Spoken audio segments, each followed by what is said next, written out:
Hey guys, welcome back to another awesome episode where I have brought the Pro Tour calling. It's one of those weird things because whenever you see a calling in the Pro Tour, you forget it's a calling, but you are the calling top 8 man with Viserai, all bow down to the new Lord of Runeblades, Zach Bunn. Dude, what a tear, man. What a tear. Yeah, it was a crazy experience. I think it's the dream, right? Mm, Playing your favorite hero at a major event, hitting that top eight, top four, and then also at a time when the hero is not like I saw a lot of people's tier list and they would put Viserai in like that tier 3/C tier yeah.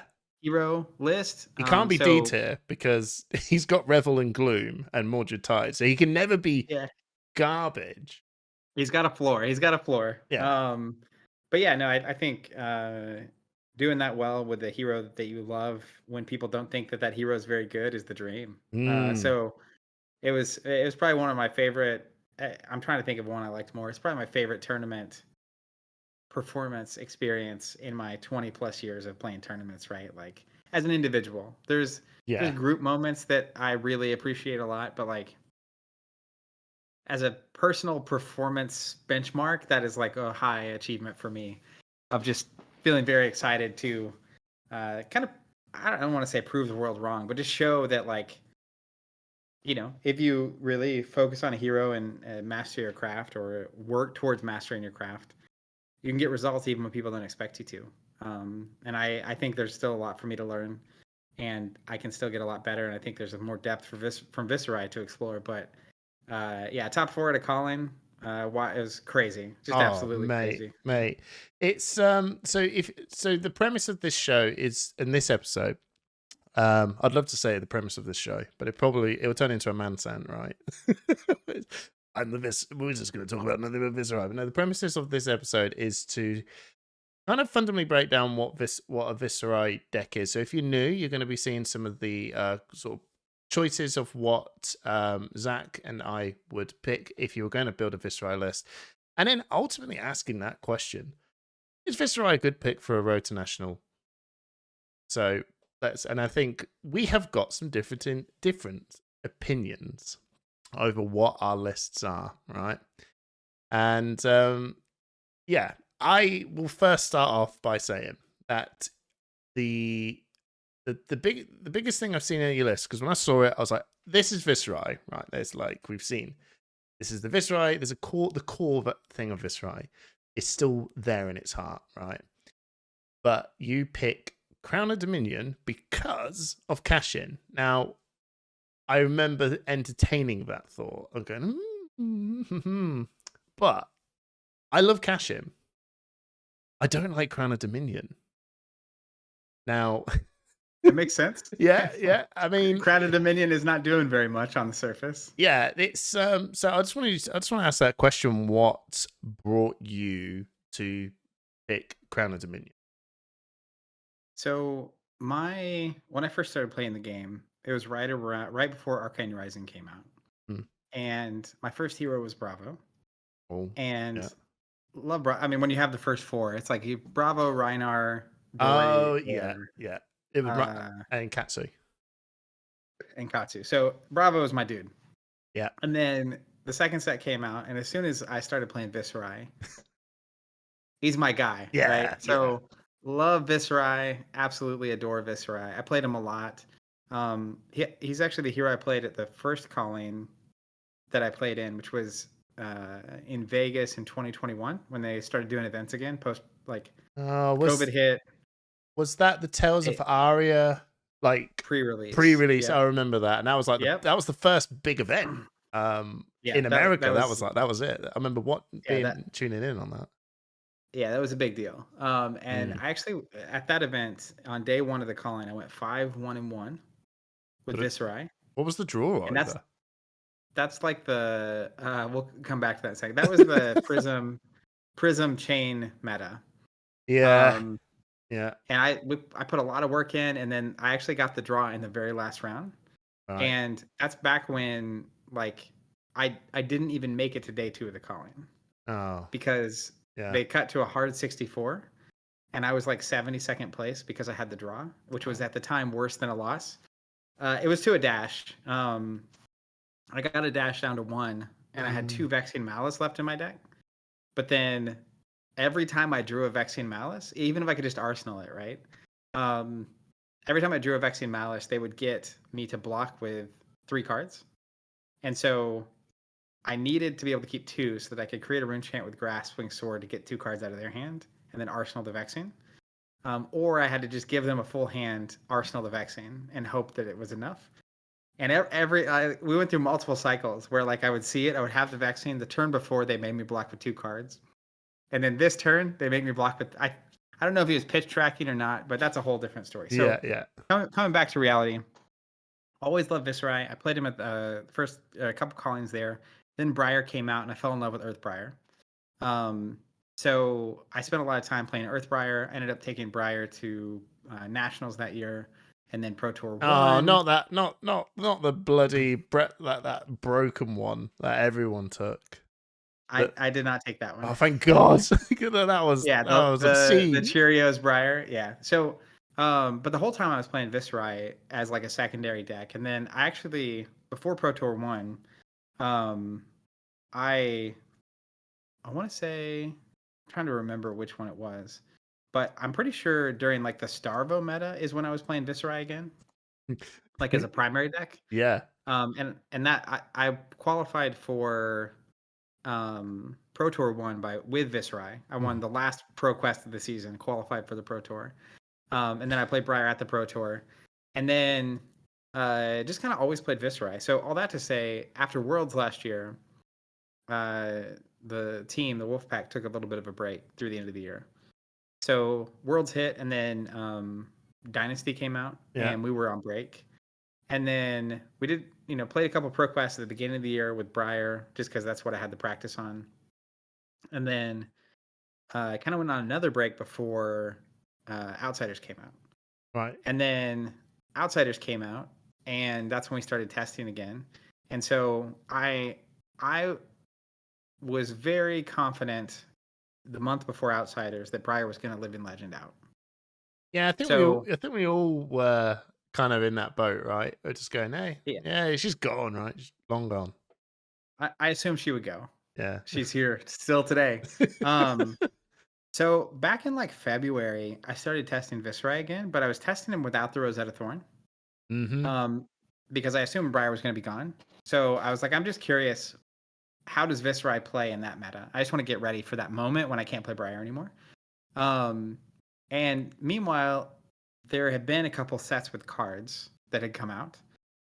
Most notably, we had gotten Dynasty, which gave us such hits as Deathly Duet. Solid card. And we also had gotten Crown of Dominion, and obviously Cash In was an old card, but we'd gotten Crown of Dominion. So I messed around with Crown of Dominion Briar, and then I was playing Crown of Dominion Viserai with Reaping Blade and Nebula Blade. I was just like, because at some point this is going to be the reality we're living in, right? These are the weapons we got.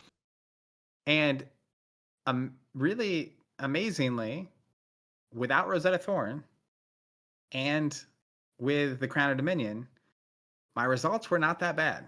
Right. Okay. So then as we're kind of like creeping up on Outsiders comes, Briar's still here. Yeah. We we keep going, and at some point it's like Briar's going to be alive for Pro Tour 3.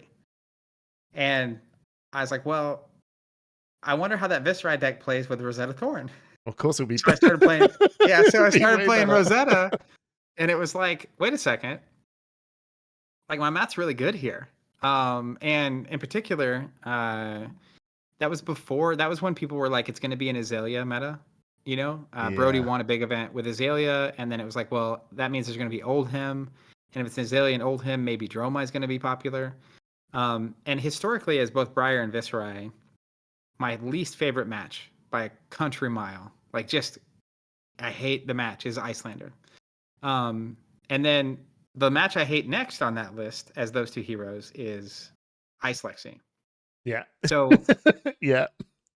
So when we were like testing, and then once I knew Rosetta Thorn was going to be around, I'd been testing a worse version of the deck for like 2 months. Like that was the deck I was just playing because I don't need more practice with Briar. I was like, that's fine. I'll just play Viserai and see what happens. Um, and then I got to use Rosetta Thorn, and my numbers just got way better. So all of a sudden, uh, about a month before the Pro Tour, I was essentially at a spot. A couple goals I had going into this Pro Tour. One, I wanted to be on a deck that other people were playing on the team. Yeah. Because I had witnessed that with Pro Tour 2, there were 4 or 5 players on the same deck, and like it was so important in terms of not just having pet cards that stick in the deck and they're really not the right choice, but you really love the card, so you make a case for it. And then they just learn things faster. Like when you have 3 or 4 people actually in the depth of a deck talking about it and testing and getting results and playing against different matchups. So I really wanted to be on a deck with other people. And the other thing is I wanted to be on a deck that my teammates weren't raising their eyebrow at. So at Pro Tour Yeah. 2, I know that yeah, feeling. I played Briar, and most of the team that was going to France to play was on Oldhim, and they had a really gross Oldhim deck. We had 3 people in the top 16 at Pro Tour 2. None of them made the top 8, but we were 3 of the 9 through 16 spot, Right. with basically the same Oldhim deck. And so after seeing them work together and be successful, they were also all kind of like dubious of my deck choice for that event. So going into Pro Tour 3, I was like, I want to get a thumbs up from people like Michael Hamilton or Andrew Rothermel, who are just like willing to tell it to me straight in a nice way. Like, am I crazy for playing this deck? So, anyways, all that to say, about a month out, what I did knew. they say? What did they say? So, on my effort to get other people to play the deck with me, Right. that was like one of the goals, right? Yeah. I actually like. It's very kind of him. At some point, Hamilton was sort of debating. He didn't know what deck to play, and I was over here saying like, "Yo, I think actually Viserai is pretty good. Like, he's got these matchups that I feel really good into, and like this is the worst one, but we can dodge it, I think. And like, here's the stacks." Um, so he actually did a jam session as Viserai, and after it was over, he said 2 things. He said, one, Viserai is not a deck for me. Yeah. Okay. And then he said, number 2, I don't think you're crazy if you want to play this deck. Straight up. Yeah. So once Hamilton gives you the thumb up, and then Andrew was also telling me that he didn't think I was crazy. Lots of the team were saying they didn't think I was crazy, but that was partially because I had played against all of them, and the stats were kind of in. We have an extensive system we use to track data on the team and like win rates and first or second and that kind of stuff. So yeah, about a month out, it was like, well, I'm willing to be convinced not to play this deck, Yeah. but I think I love this hero, I love this deck, and I think it's good enough. So the team has to find something that is just unquestionably busted that I also enjoy playing. Otherwise, Viserai is my guy. Yeah. Like that's just what I'm doing. Absolutely. So that's how you come to the point of playing him. But why Crown of Dominion? What is it about cash-in that makes you go, I am willing to sack off 2 health and draw a card from Arsenal, which is a very powerful ability for a hero that is very, very dependent on sequencing of specific cards, namely, which is of no shock to anyone whatsoever, you need to see some form of a lead the charge, or most importantly, Moravian Skies. And I don't even know if I'm pronouncing that right, so we're just gonna. That's Mavrian, or was it more? What do you say? Mavrian. All right, I think okay. it's Mavrian. Yeah, Okay. I have a. We'll just say Skies. I have a good friend.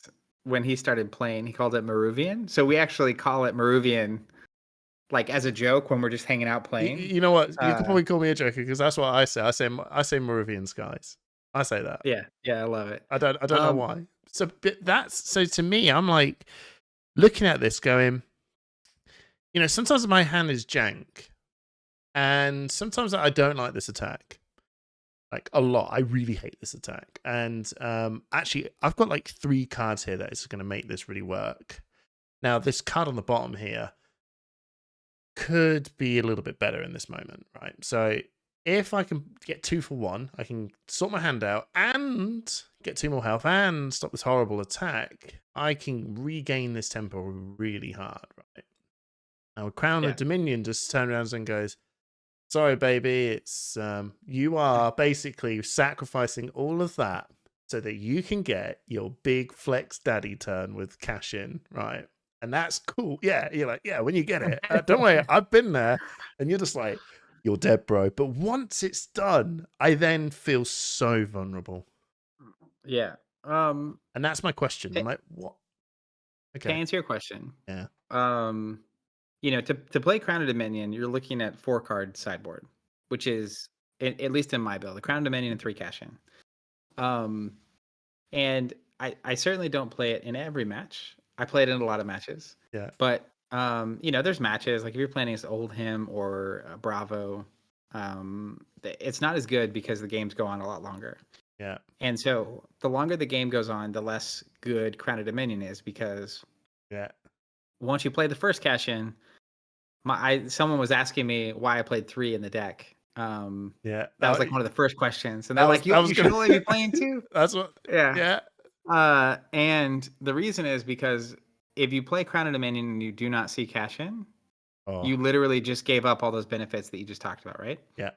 And my goal as Viserai with this version of the deck was I genuinely want to win the game before I see the second cash in. Okay. So on average, if cash in is 3 cards in your deck, it's 1 of every 20 cards. So sometimes you don't see any, no matter, they could be the bottom 3 cards of your deck. Sometimes you might see multiple. Yeah. But realistically, if it's about 1 in every 20 cards, and if the average hand size is 4 cards, hypothetically. Yeah, I know. Then we're looking at, how many turns does your game normally last, right? And so when I started, a big part of all the logic is data, right? Which we'll come back to in a second. But ideally, like when I'm winning games with Viserai with this deck, I'm winning before turn 6 or 7. Yeah. That's kind of the end of the game. So if you're going to 6 turns, you're only going to see 24-ish cards. Mm-hmm. There's flex room if you play a Sonata or you play a cash-in. But statistically, at 2 cash-ins, it's 1 in every 30 cards. So if we're only going to see 24 cards, there's like 6 out of 30 times that I'm going to not see cash-in at all, which is crazy. No, yeah. And then if playing the cash-in is actually worth a lot, then it helps you win more times by turn 7 or turn 6. And so ultimately for me, it's all gas, no brakes to an extent. You still block some, but it's the reality of how often are you going to see it? How many cards are you seeing in your deck? How often are you actually going to end up seeing 2 when you don't want to see the second one? And even if you do see the second one, like there's so many hands where you have 2 blues, and that's a fine non-attack action to start the turn with if you pitch 2 blues and have 2 floating.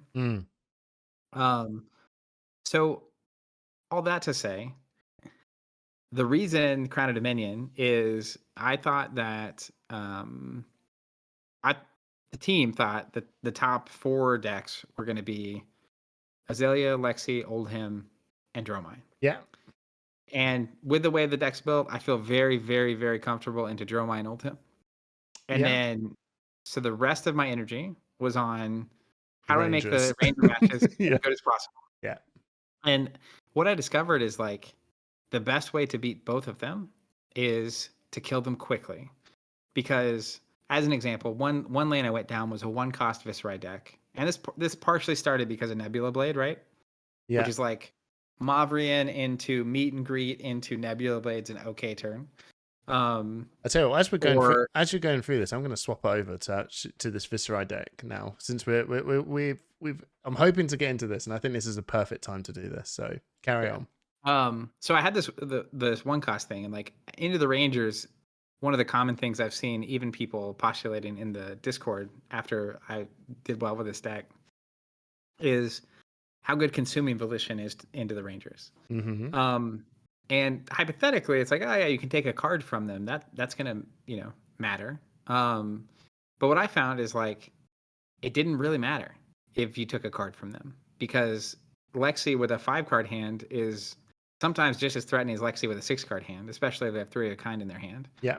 And to queue up things like Consuming Volition, like you need to be doing Arcane before it's being, attacking, which is actually pretty hard to do into the Rangers a lot of times. So all that to say, when I looked at the stats, you look at how many turns these games are lasting, even with Azalea with Red in the Ledger locks, she basically gives you these windows, right? Where you aren't locked by Red in the Ledger, and she just sends kind of a mopey turn. I'm mopey, but she'll send like an 8 damage infecting shot or something. Yeah. And it's like, it's 10 damage that you can take. But into Azalea, when you get that moment where it's just like some damage that she's threatening, you've got to absolutely make her pay for Yeah. that moment. So it's basically trying to figure out how to create the most value with the windows you do get into both her and Ice Lexi is the same way. Like if Ice Lexi taxes you, you don't get to do as much stuff. And so when she doesn't tax you and she just sends some damage and she's setting up for her big turn, if you send 32 damage on that turn, she's got a problem. Yeah. The other thing is once you get them at the point where they're like in kind of a lethal range, every card in your deck becomes a discard effect. Yeah. Yeah. When she's on like even 10 health and you're like Mavri and Red Shrill, Yeah. like she can't just take 7 and give you 3 rune chance. So if she blocks 6, you're still doing 1 and getting 3 rune chance. So Well, they're never blocking she's 6, supposed to- are they? It's always block. They always throw 2 arrows and a tunic and go, right, that's it. Yeah. That's my one. Yeah. I've got 1. Everybody's got 1. So ultimately, against the Rangers, I figured out that while Crown of Providence is way more consistent at doing what it does, Yeah. my win rate was really bad with the standard. Like the consistent plan was not good enough. So then the next layer is if I'm spiking them, does that my win rate actually go up? And my win rate went up quite a bit actually when I started basically finding ways to get value out of what they were doing. So another really good example of this, and it kind of fits in a lot of different spots, but Deathly Duet's one of my favorite cards. Yeah. And part of why it's so insane in that matchup is it lets you get value out of less action points. So if Lexi gives you a lot of frostbites and plays a Lake Frigid or does whatever she does or ice veins you, the ability to get 8 value out of cards off of a single action point. Same thing into Azalea. If she dominates with Red in the Ledger and does damage, technically, let's say it's 11 dominate with Red in the Ledger, you block 3, take 8. If you send a Red Deathly back for 6 and create 2 rune chance off that single action point, you're threatening 8. And a lot of times they don't block. So it was 8 for 8, and now she gets to go again. And it's like, well, can you dominate Red in the Ledger me again? And if not, as soon as that opens up, you need to be able to just slam on the gas. So a lot of times into Azalea, the play would be like, as soon as you find a cash in, put it in Arsenal. And then you're literally just blocking and sending as much damage as you can until the moment where they just send damage. And then you got to go. Like you have to take advantage of that moment because that might be the last time you get more than 1 action in a single turn. Yeah. And the sooner you get them down to lethal. So all that to say, I found that my playing Crown of Dominion, my win rate against the Rangers was way higher. And then that had knock-on effects where, like Into the Mirror or Into Briar, those were matches I typically. It's really hard to be good into Oldhim, Dromai, also the Rangers, and then also the other aggro decks. Yeah. And so one of my least favorite matches is actually Ninja with the deck, but ultimately, once I started playing Crown of Dominion, Crown of Providence makes a lot of sense into Ninja. They got the Mask of Momentum trigger sometimes, and like. Let you filter, get another card to block from the thing. But the further I leaned into just trying to kill them, the better my win percentages got. So I'm a huge fan of Crown of Dominion. Fair enough. There you have it, everyone. I think I think it's an actually legit good. It's a really good legit argument. Now, what I want to do is I want to take this opportunity to go right. Okay, let's go and break. If we were going to make if you're new and you're going to look at Viserai, let's just run down some of these real good core cards that you're just going to run through. And then I've been testing this bad boy out for RTN season, and I've got 1 or 2 cards that I think that are going. It's a little bit different. It's a bit more defensive, a little bit more mid-range, but ultimately we're still kind of doing the same sort of package. But I've got like one or two different sort of approaches on. So let's just break this down anyway. So weapon-wise, I don't. It's another topic for another time. You just simply, in my opinion, you just take Rosetta Thorn and just have fun, right? We all know that One of the best Briar, cards in the game. it's just cracked. It's just cracked as hell. 1 for 4 and 2. It's just perfectly epitomizes what Viserai and Rune Blades are. It is the awkwardness. It's not 4 damage. It's 2 one way, 2 another. It is just beyond awkward. When I first started doing all this, and I was trying to take this when I took Viserai to the UK Nationals in 2021.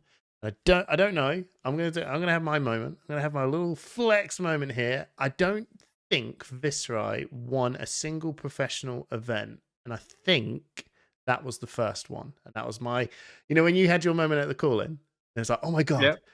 that was like mine. It was 2 Viserais, first major event, and I got him into a top 8, and I was just like, Jesus Christ! And then you get a gold full grasp for your troubles. You're just like Perfection.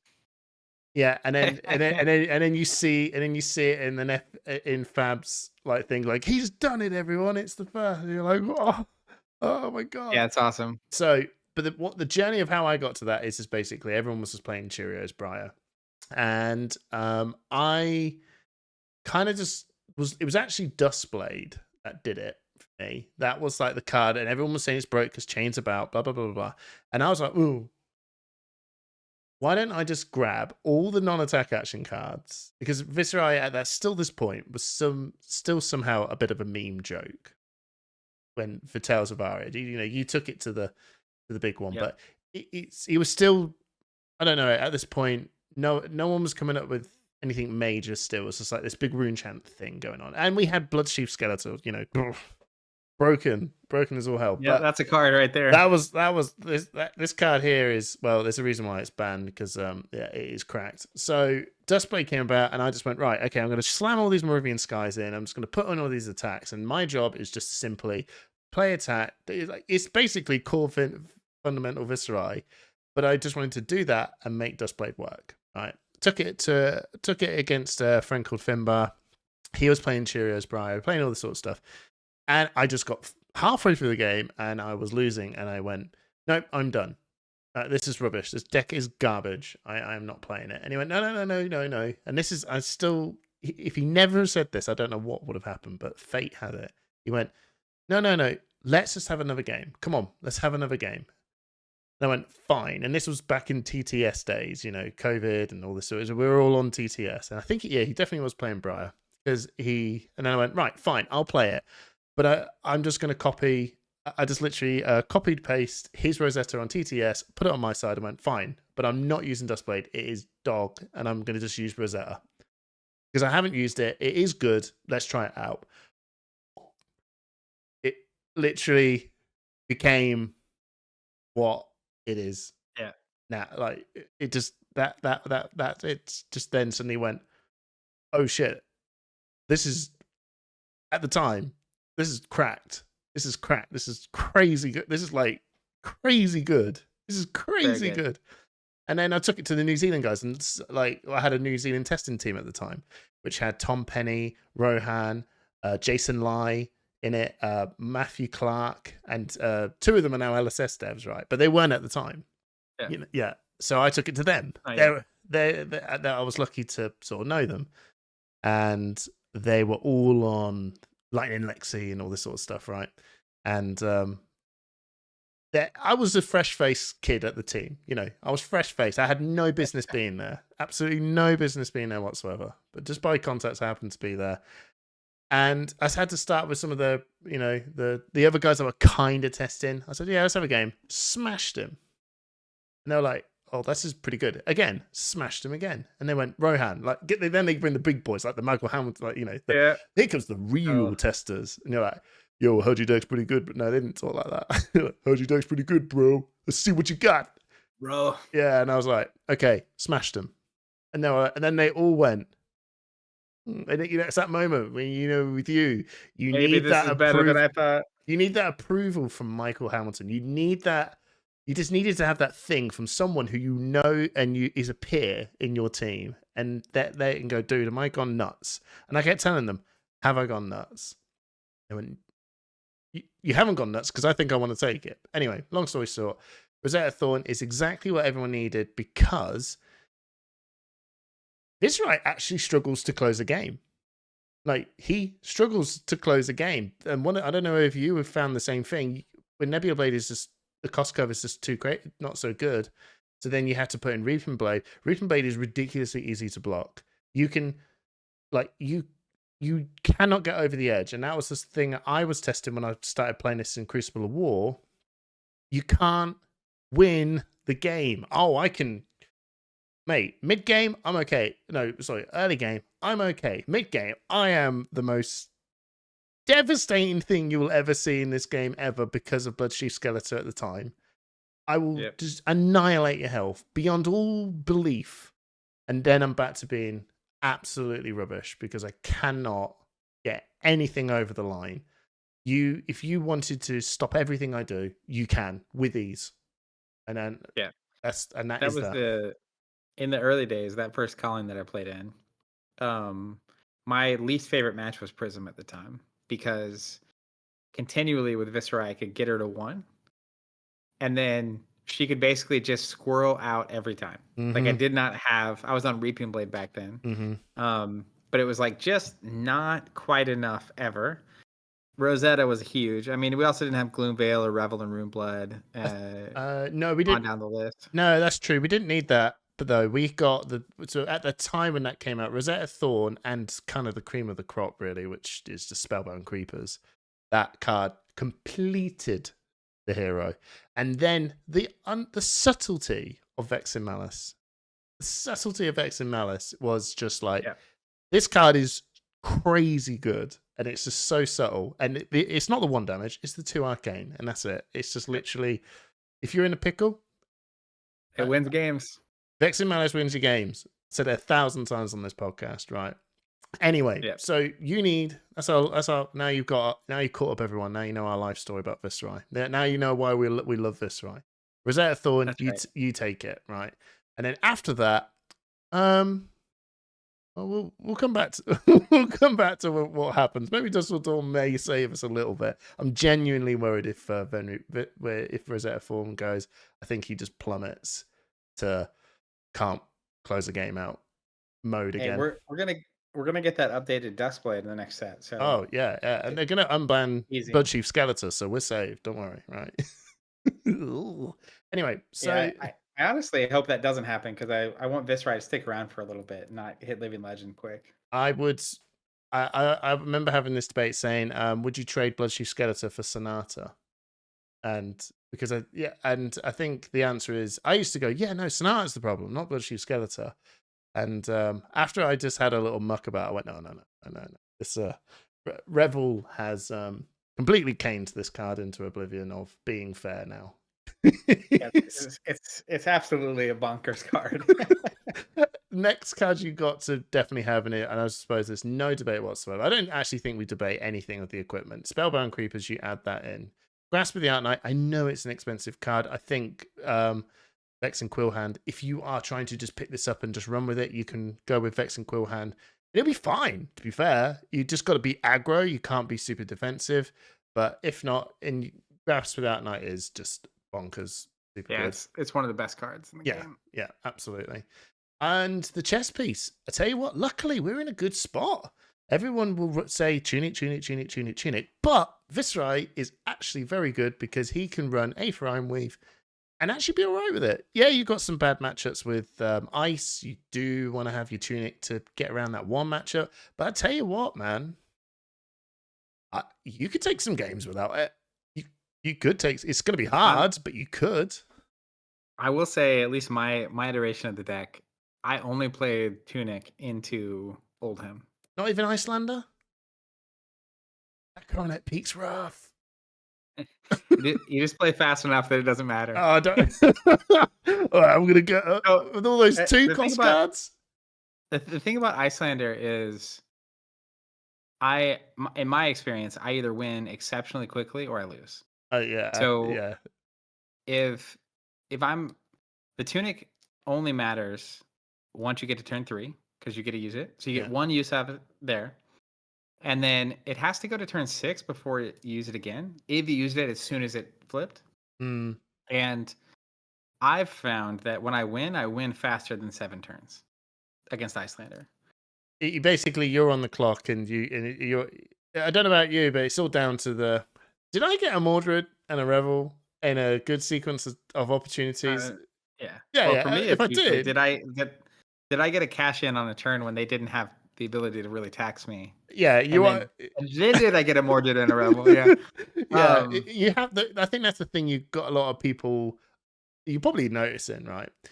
We are talking about a lot of amazing opportunities that happen, right? Now, Viserai, and I don't know about you, I think Viserai or Runeblades in kind of general, when they high roll higher than anything you've ever seen, right? very high. They are the highest of rollers. But um if you don't, it, it can be fine, but you got to basically just accept that you are not the most consistent hero in the game, right? You're not an Oldhim. You're not really. Everyone could probably look at their hands if you're playing Dash and Dromai and Oldhim, or kind of actually quite a lot of heroes, Bravos, guy. Just you can just look at their hand and go, "Yeah, I've got a turn. Yeah, I can do anything with this. I can literally do anything with this. I can swing." But Viserai, Runeblaze in general, they look at their hand and go, "Nah, it's crap." Like, like this doesn't work. Like literally, all non-attack actions. Oh, why? Or all reds. It's just like there's something about their turns that just go, this is awful. But when the stars have an align moment, you are better than anyone. Right? And I think you just Yep. got to accept that. If you don't like that, don't. I don't know. Really not. Don't play Runeblade. No, just don't play Runeblade. Just don't play Runeblade. Yeah, So but all that to say, Aether Ironweave for me, I think in most cases, if you were like a newer player, that's a really good budget chess piece. Like yeah, you'll lose some points in some matches, but it's a great chess piece. yeah. It's action play Rattlebones for free. Don't know. Yeah. I don't know. I know there are key moments where it isn't, but most of the time I just read it as action, destroy A for Iron Wave. Yeah. You can play your Rattlebones now. Yeah. I Yeah, mean it's just 1 health and 2 resources. yeah, absolutely. It's very good. Vex and Quillhand, throw that in, and generics. I think this is the point of where if you want to go down the cash-in Mega Man route of Zach Bunn, I would definitely throw in that quick Crown of Dominion. Solid argument. I've tried it. I think it's definitely speed. Speed is the definition of it. Plus, got a crown, man. Pretty cool. But Yeah, I mean you're the king, dude. you're the king, literally. The one thing I would say if you are looking to play Viserai, yet again, I think Crown of Dominion is a much more budget friendly pickup than Crown of I Providence, right? Yeah, no, 100. Actually, I do agree with that. If it's probably if you had just the A for Iron Weave and the crown, like the biggest budget. I don't know about what the Spellbound Creepers are like cost wise, but the Grasp for the Art Knight is probably going to be your most expensive purchase, if not the tunic. But yeah, I'd just straight away pick up your Grasp, pick up your Creepers. Kind of good, kind of really good to go. In terms of Yeah. you're good to go. Those two are the key bits. But yeah, I think Crown of Providence is Crown of Providence, really. Yeah, Very, it really is. it really is, and Tunic is Tunic. That, and then I think really there's an argument about where your second null rune is. If you need that second null rune, I think you do. I am a man that wants to put that who likes kind of a bit more theme, but there is a little bit more logic to it. I like the Crown of Dichotomy.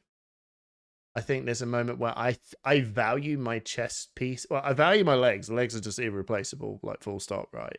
And Gotta be creeping. yeah, absolutely. And Vexing Quillhand is very good. It's very, very, very good because of the like you said in your stream, and I've said in my deck text. It's 2 damage, and in this hero, it's 2 resources. It's, you know, it's crackers. It's absolutely crackers. Yeah, it's pretty crazy. Yeah, and in for certain cards as well, it's to enable. It's just an enabler of, yeah, crazy. Anyway, so but I value my chess piece options and my boot options. I saw in your list and I think it's down to the Crown of Dominion.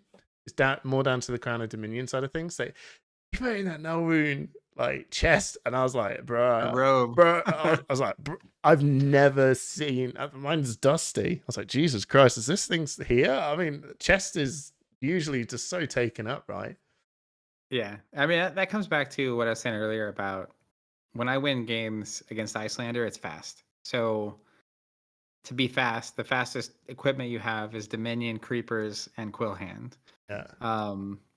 And so, uh, actually, I think in Icelander I wasn't even running the Northern chest. I think that was I think it was just for Kano, because I'm pretty sure I was on Ironweave because it blocks 1, and they a lot of times send physical attacks actually, Yeah.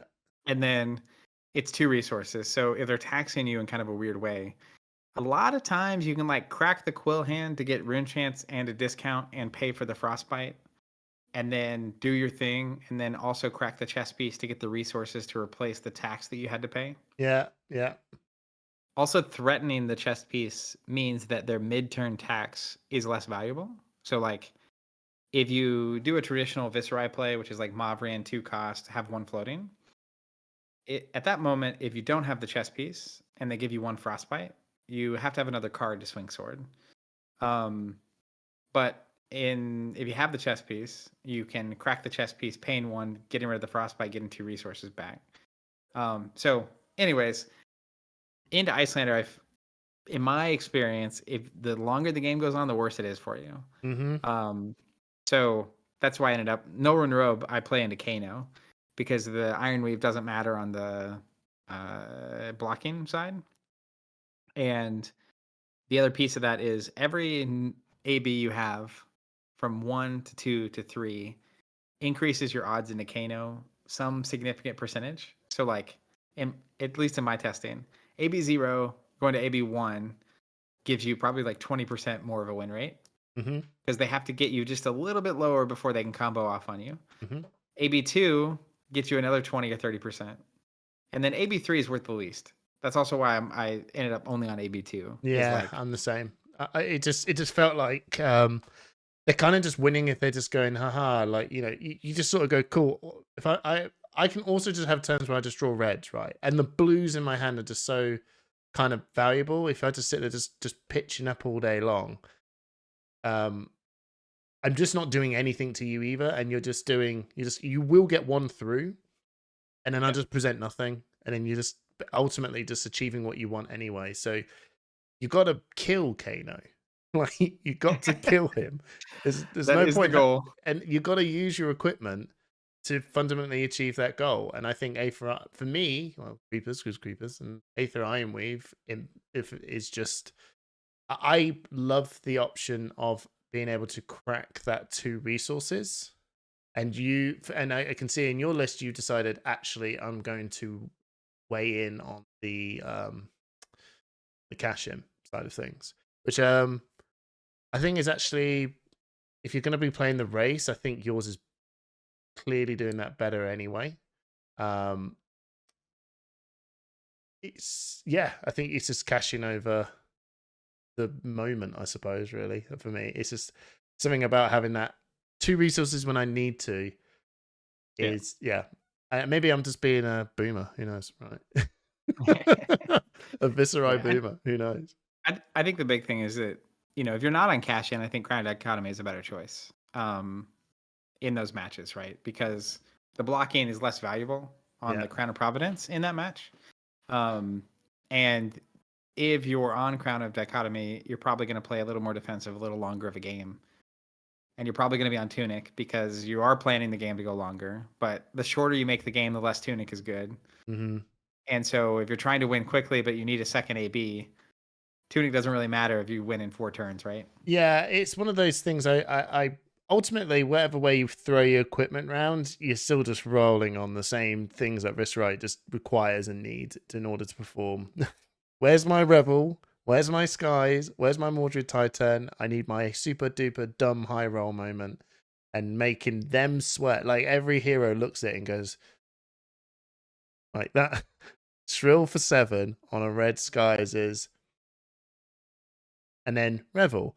It's just like bleak. Like it's just nothing more infuriating. And yeah, you just got to present that to him. So no matter what you're kind of doing with the equipment, you're ultimately trying to just get that line in and just making them punish. So yeah, that's kind of really. I think that's not really too much of a debate. I think that's you can juggle things around, as you see fit. But these 9. Oh, it is. Yeah, Fabric. I keep thinking Fabric's just going to count Viserai. These 9 pieces of equipment are use them. I don't think anything else is actually worth. Well, I don't. That's not true. Don't say worth exploring. Explore everything, but from These are just the baseline. Yeah, your baselines. Yeah. Now, Zach, let's go through one or two some cool stuff. I don't know if we had to go through it to Omega, right? But I think there's some quite very clear cards that you are going to put in your deck. In attacks, quite simply, Swarming Gloomveil is insane. Absolutely insane. It's on my February stats, just in the month leading up to this event, I think I had like 250 or 270 games or something. Oh, wow. And yeah. Of all the games played, Gloomveil, it was like a 95, 96% of the time that I saw it, I played it. Yeah. It was the highest by far. Is it? I love blocking it. I love my first Gloomveil. I love blocking my first Gloomveil because it is the one card that goes, oh, it's not a waste. This is actually it's actually given more purpose to Rattlebones, like instantly. The second that's in the bin, I'm like, yeah, Rattlebones is live. If it isn't in the bin, my Rattlebones is like, ew. It's not good. No. Yeah. So the next card you want to throw in, Mordred Tide. God, this card. Actually, it's interesting. Mordred Tide is a card that I think a lot of people like assume that it just goes in. And I think it should be in the deck. It blocks 3. It's a non-attack action. Yeah. But one of the things that I said, so I did convince Tim and Ian on the team to play Viserai at this event. And I almost got Roger. Almost. But one of the things about that's kind of interesting, a lot of times people, I think Mordred Tide is like the non-attack action for Viserai. But on a math basis, like if it's not generating 4 rune chance when the turn you're playing it, and 4 extra rune chance, it's kind of under curve. So I've seen people make really bad plays, like they'll go get this with Become the Arc Knight, or they'll play it on a turn where it's just kind of fundamentally bad. So like an example of this would be Mordred, Mavrian, create 2 rune chance, but what's the name of that card? Shrill for 7. Yeah. Create 2 rune chance, swing sword, right? And yeah. on the surface, it seems like that was a really good play. But realistically, you created a rune chant when you played Mavrian, you created a rune chant when you played Shrill, and then you get 2 bonus rune chants for Mordred being played that turn. And so you made 3 in total because you wouldn't have made 1 if you didn't have played Mordred Tide in the first place. That's right. So that's the Runeblade math, right? If you don't play Mordred, then the Mavrian play doesn't generate a rune chant. Yeah. So you end up, instead of generating 1 rune chant that turn, you generate 3. But a 0 for 3 is okay, right? It's not. That's not. It could be better. Above curve. It could be better. Yeah, you could have probably sat there and went, if I didn't play it, what if And this is what you got to do in this game sometimes. What if my next hand is better? Yeah. So Mordred goes to Arsenal a lot for me for that exact reason. Because the hand you really want to play it on, right, is Mordred Sonata, get a Gloom Veil, play the Gloom Veil, play the Mauvrian Skies, play the Spellblade Assaults because it Yeah. Viserai creates one, the card itself creates two, so you get bonuses on both sides. You want to play Revel, you want to crack your Quill Hand, like sometimes Mordred Oh. Tide is worth like 6, 7, 8, and even more important, Mordred Tide being played on a turn that creates the weird value, like if it makes you create enough rune chance that your rune flash was free, right? Or it's the ability to play Mordred and play Gloomveil, and now Gloomveil's a 4 instead of a 3 because you create 2 rune chance off that. Mm-hmm. So you get the 2 rune chance from playing Gloomveil that you wouldn't have got. You get the bonus 1 attack from Gloomveil that you wouldn't have got. So then if you like play a Revel after that, suddenly you're at like plus 5 or 6 from Mordred. But all that to say, it is basically an auto include for Viserai, but I think people see it as like a super power card, and I see people playing that card on hands when it's not worth playing.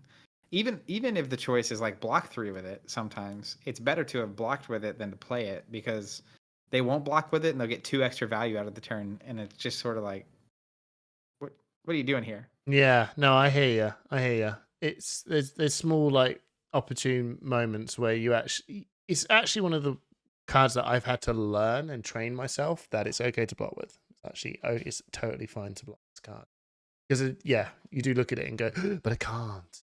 Win me the game. It won't. This is the card. This I found it. Yeah. One piece of the Meanwhile, Exodia.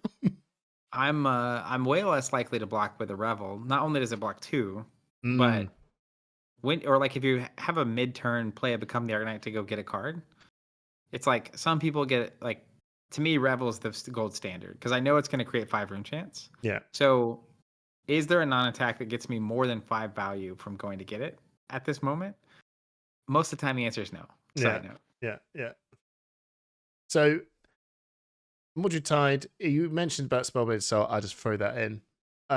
Swarming Glueveil, I threw that in, and I think the Red Shrills is just crackerjack, 2 for 7, and you will. It's 2 for 7. I don't care what anyone says, right? It is in Viserai. It is. And like if you don't, if sometimes you get those moments where you do go like, oh, like all attack hands are just it sucks. But 9 times out of 10, it's 2 for 7. Now, I believe I'm trying to think of it. Oh yeah, there is Revel, obviously. Can't forget Mauvrion. We can't forget the Mauvrians, obviously. They're now. I will say there are 2 different decks. I'm putting in the Revel in Rune Blood, like that, like you're saying. That's just the gold standard. Playing on attack, playing attack. Crate 4, Viserai, Crate 5. Just the card that basically fundamentally, if it wasn't for this card, I don't even think Viserai's in. He'll be good, but not in contention of being able to win. I don't think. He would certainly be worse. Yeah, it'd be if it was not in. You'll be sitting there going,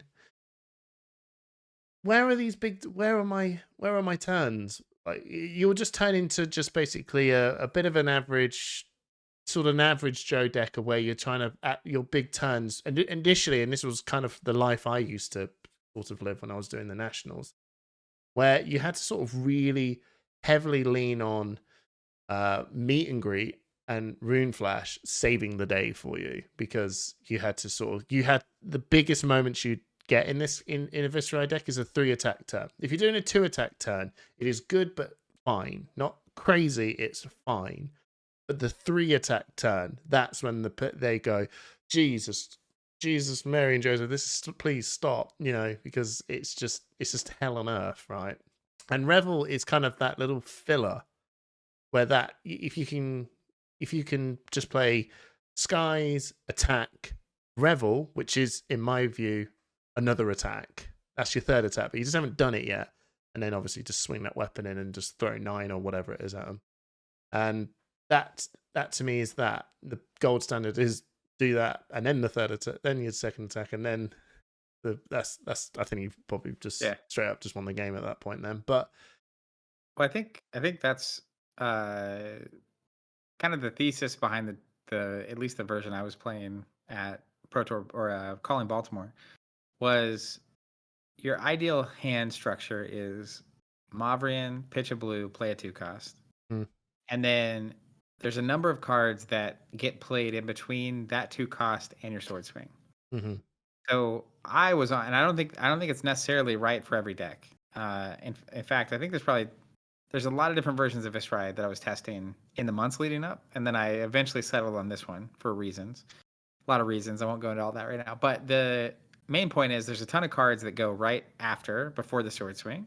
Yeah. And if you play a Spellblade Assault or a Deathly Duet and have 3 Rune Chance, it can be Rune Flash, Mm-hmm. which is essentially a 0 for 4 that creates a Rune Chance. So that's worth 5. You can play Revel in Rune Blood, which creates 5 Rune Chance. So it's worth 5. Mm-hmm. You can play a Gloom Veil, which is 4 attack with Go Again and 1 Rune Chant, which is 5. So you essentially have this series of cards that form your stack of a hand, right? 3-card hand is Mavrian 2-cost Sword Swing. 4-card hand is Mavrian 2-cost, insert a 0 for 5 here and Sword Swing. Mm-hmm. 5-card hand is obviously where things can get really crazy because sometimes it's Mavrian 2-cost, Rune Flash for free, Gloom Veil, Swing Sword, or insert anything here. Play Revel, play Rune Flash for free, Swing Sword. Or you start the turn with a Mordred Tide, right? And then it's Mordred, Mavrian, 2-cost, Revel, Gloom Veil, Crack Chest Piece, Swing Sword, and you're just doing all this damage. So,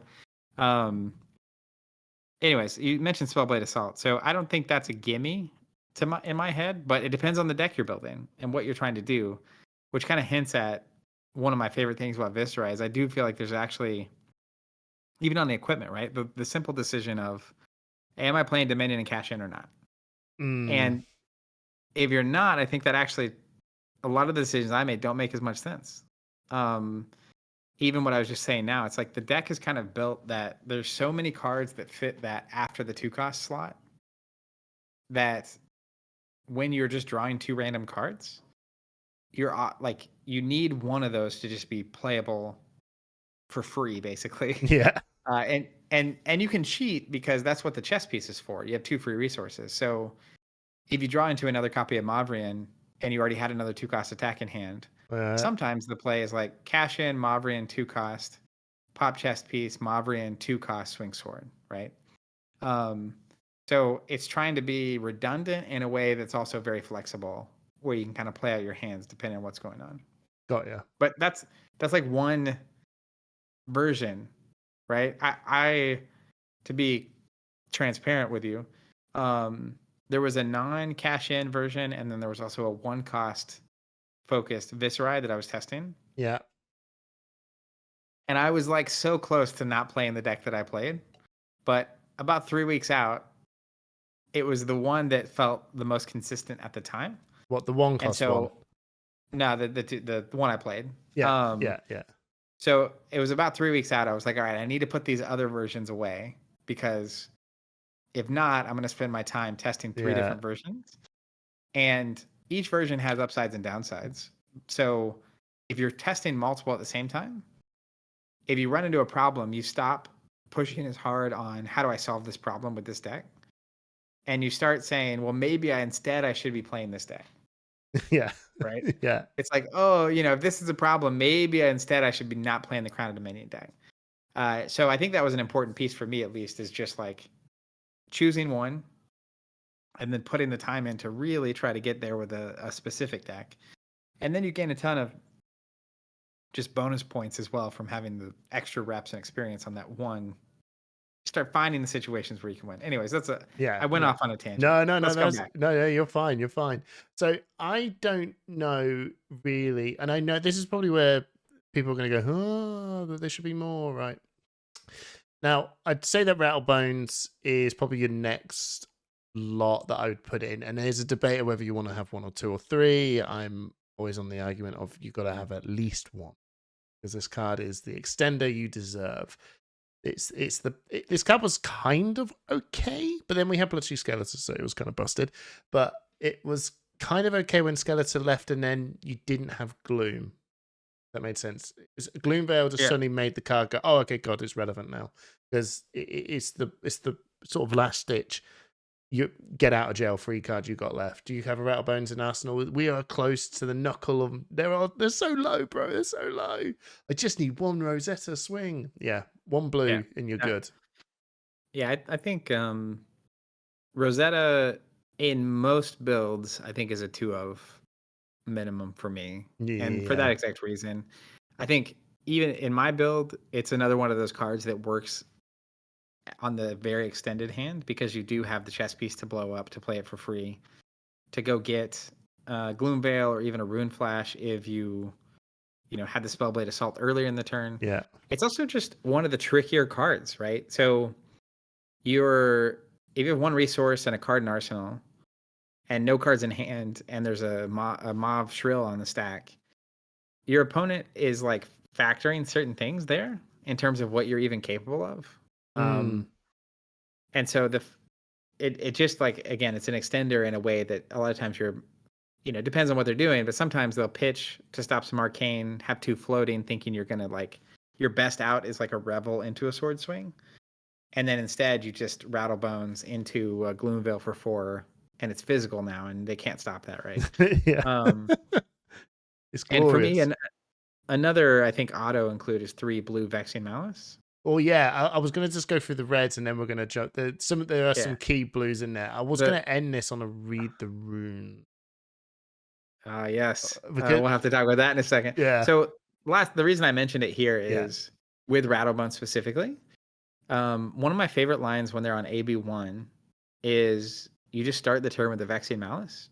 yeah, Um, and there's some decks that there's just no way for them not to take Arcane. And so if they take the Arcane from Vexing, now Rattlebones is instant speed. So it lets you really extend your turn, even on the cash-in turn sometimes. It's like get rid of Vexing for a second. And, if you start the turn with a couple Rune Chants, and then you're like, Mavri and Red Shrill, like, no one's paying attention to the Rune Chants. They're yeah, just like, oh, I guess I'll take 2, and then I'm gonna block 6 and mend a piece of armor to stop the Shrill. And then they've already taken the arcane damage. So when that hits, sometimes the line is like pitch to play a Rattlebones, get a Red Shrill out of the graveyard, crack your chest piece. You have 2 actions floating because Rattlebones was instant speed. Play the Shrill for 7 and swing sword after it's over. So Rattlebones, beyond all that, also as you were mentioning, 2-card hands that swing Rosetta are really good. yeah, yeah, So yeah. Rattlebones, get a Gloomveil, play the Gloomveil, swing the sword is a game ender. Absolutely, absolutely. And now it was really weird because I think Read the Runes is absolutely cracked. And then I remember a lot of people running Rune Blood Incantation, and I think that card is pretty. It is really good because it's got the word go again on it. It's very very flippin' strong. But something about it that's made me think I don't like the long drip of it. And it doesn't feel bursty enough. And when you're playing up against heroes that just need to have, you need to just stack those, you need to get those rune chants fast. You need to get these rune chants now. And read the runes, yes, it does end your turn straight up. There's something about it that I just love just going, man, I just need to block up like a hell load. Cool. Read the runes, your turn. But it doesn't feel good, but you got to just sometimes learn that you just went, Viserai in general is one of those heroes that can just, it's actually, I don't know if there's really any other hero. Well, Dromai, obviously, and Illusionist. But they bank damage. They literally go, I'll put that away. It's not gone. You will basically 3 damage later. Right? And there's something about read the runes when you've got a bad turn and you play it. Not very often heroes can just go, and even in this, 3 damage, 3 resources, see you later, your turn. Like Yeah. it's incredibly Well, rare and to have that in this. for Viserai, it's also rune chants are damage and resources. Yeah, yeah. So it's even better. But I think the main reality of this card is it's 0 cost versus 1 cost on an incantation. Mm-hmm. So that extra card, like when you're blocking and you're just wanting to build rune chants, like you don't want your turn ever to be like incantation swing Rosetta for 2. No. Like that's not a good 2-card hand, right? So the fact that you can just play it with a single card. The other piece of that to me is it's particularly good when you're playing against decks that oftentimes can't utilize a 5-card hand. Mm. So perfect example of this is Oldhim, right? Which is he's playing into Runeblade. He knows you got the Shrills, you got the Mauvrion effects, you got the Revels, you got the Sword Swing is how you're going to leak some damage. Well, a lot of times, if you actually are playing the Oldhim side, you'll be looking at a hand with like 2 Sink Belows in it. And then like Yeah. some random blues, right? And then on your turn, if the previous turn they send like a Spinal Crush, Yeah. and you're just like, I'll block 9, take 0, Yeah. and then they draw up into their 2 Sink Belows, and then you're just like, read the runes. A lot of times their turn back is like swing the hammer for 4. Yeah. In which case you can just either block it, or most of the time you're just taking 4 and then sending a big turn that starts with 3 rune chance. And starting with rune chance is very good in this Yes. deck. Yes. Yeah. In Viserai in general. Yeah. Just the discounts, like one of my favorite lines when you start with 3 rune chance, like if you're in the situation where you definitely duet, as an example, Mm-hmm. And get the 2 rune chance, like then that was just like the end of your turn, or you play a Spellblade Assault. When you can just have moments of this has happened to me at the event, but it's like Sonata, hit or miss, doesn't matter. Yeah. Mauvrion, get the 3rd rune chant, amplify the Arcanite for 0. Like, so good. It's such good value. So, anyways, read the runes being 0 cost is really it being a 1-card hand that's good. And as I was talking earlier, right, we talked about 3-card hands that are good, and 2 cards that are good is like Rattlebones, Gloomveil, Swing Sword. But what are the 1-card hands that are good, right? It's not like Briar where you get to play a Snatch for 4, and if it hits, you get a card to put in Arsenal and also an Embodiment of Earth token. So he's lighter on those 1-card hands. So in matches where 1-card hands are sometimes necessary, it's the card, right? Yeah, it's the best card.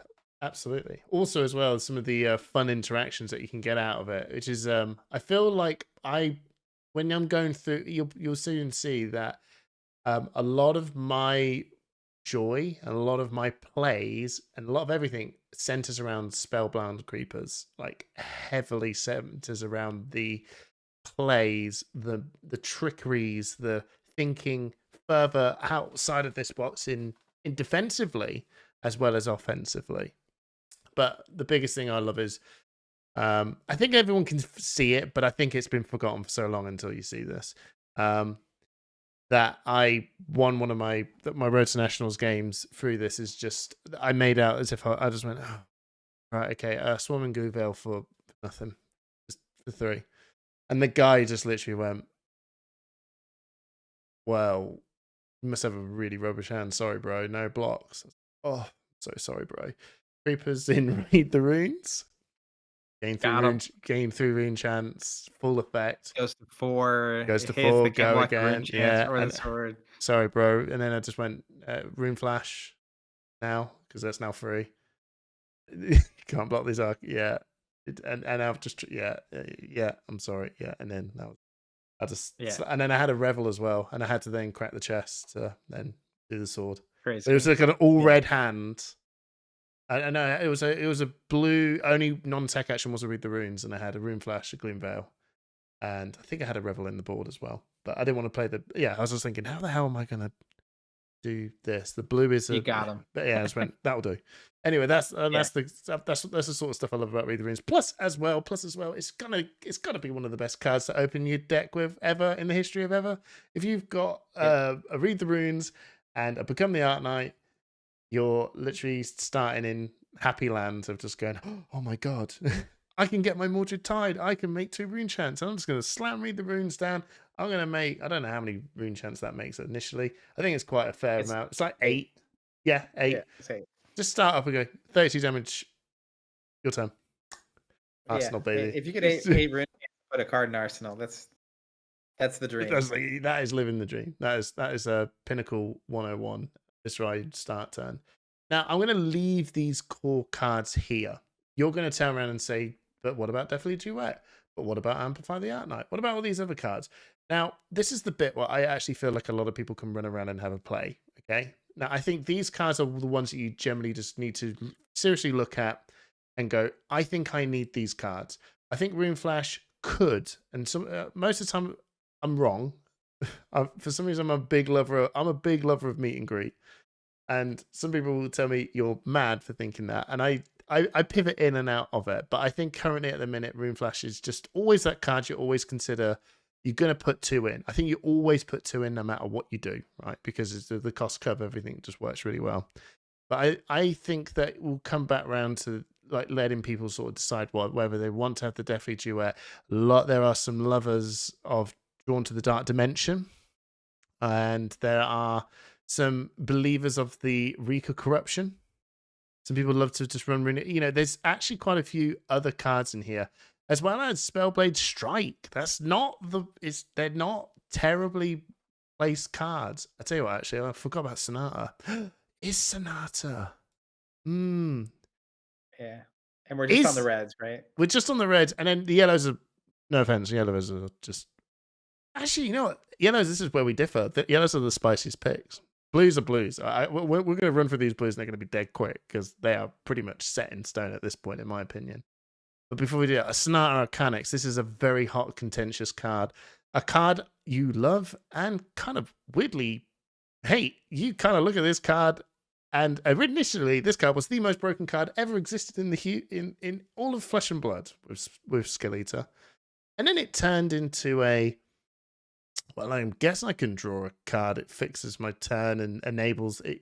There's a lot of ticks. There's a lot of good ticks in this card. But for some reason, every single person I've spoken to, maybe not you, always go, this card could be cut first. It's really interesting. Yeah, I mean, I think you have to really understand this card if you're going to play it. Yeah, it's offensive and defensive values. Yeah, I think a lot of people, just when you see it, you play it, right? Assuming it hits, you get 1 arcane damage plus probably a rune chant from Viserai. Mm-hmm. And you replace the card. So it's basically a 0 card cost card that does 2 damage, right? Mm-hmm. But I feel like the actual biggest utility of this card, and that's why it's still in my deck to this day, mm-hmm. is twofold. One, what I call a potato hand, which is when you have Mavri and you don't have attacks, the ability, and you have sometimes you draw, let's say you put Snot in Arsenal, you draw 4 blues. Yeah. So even if you have a Mavrian, maybe you have a red Mavrian, but your best blue is like a blue Spellblade Assault or a Vexing Malice. Those are your attacks. So your ability to pitch extra resources into this card to dig, and or just sometimes you just play it and you hope you hit a red attack, right? Is where the value really comes in, because yes, the 2 free value is fine, but going from a blue Spellblade Assault to a red Shrill on a red Mavrian turn is backbreaking. Yeah. Or finding your Spellblade Assault or your Deathly Duet on a turn when you also have Rune Flash that can be free if you find it is worth a lot, right? Or also being able to fish for a blue for resources. Maybe you have the Mavri and you have the red Shrill, but if you could just get that blue attack in your hand, now you get to play the red Shrill. And it's basic stuff, like when you get a Creepers it in, sometimes on defense to win the game, but also just sometimes you start the turn, you're like CNC, 1 floating. Yeah. Yeah. And then you Creepers in the Sonata, you play it gets your action point back, so now you're going to get a swing a sword. And so there's ways to make it worth more than even just what it's doing. And I think a lot of times people just kind of waste the value. And obviously you play it on a Mordred turn and it's worth more even. Yeah. But yeah, I see people waste this card a lot, where it's it's fine that you played it here, but it's really all it did was got an attack that you're going to put in your arsenal. Yeah, I agree with you. I think it's it goes back round to the fundamentals of what Runeblade really is. It is that it is creating options and opportunities, and actually this is one of those cards that can fix, like you say, Garbo hands. I think this card will just drop off the planet Earth if it wasn't for Creepers, in my opinion, because I think without its ability to become the hand fixer, the go again, the arcane damage, that, for even on like weird turns where I used to love just going, you know what, my hand is really rubbish, I'm just going to play Sonata for 0, and I got a 1 card, cool, and they go, now I saw it 1 damage. I was like, crazy, bro, I don't have a skies, but god, meet and greets just now turned into hell. It's just like, oh Christ, I didn't expect this. It's like, no, just even small things. It's not like, I'm not advocating that combination of meet and greet and Sonata is like the way to go, but it's just like you said, it's giving you outs, because sometimes this hero just gives you no outs. Like sometimes you just look at her hand and go, Christ Almighty, what is this? So this card with creepers, win the game, right? Oh my god, I've got 3 blues and an attack card, and they're on like 2 health, and I'm gonna die. Ah, Yeah. Die. oh, we've only got, and I've won an RTN doing that, and I felt sorry for the guy. He was on 1 health and Yeah. he was on Prism, 1 health, 1 spectral shield. Sorry, bro. Sorry. Got him. And I dumped my whole hand and did 3 arcane. Yep. Yeah, I know. Hey, Hey, built to hey. hit, right? Built to hit. Built to hit. So yeah, have a play around with that. These are the sort of the core-ish cards, whether you want 2, whether you want 3, but these are the cards I would recommend picking up. And I'm going to throw straight over to the blues. I think we can be relatively quick with this one. I just don't think there is an awful lot. Maybe I'm wrong. We'll find out. You need Become the Art Knight, because it's just beyond crazy good.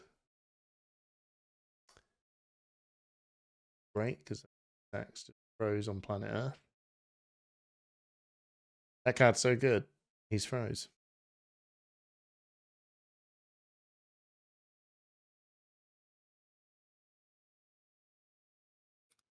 Hello? I can see you now. You're a little blurry, but I got you. Oh, did I have a glitch, or your camera's out?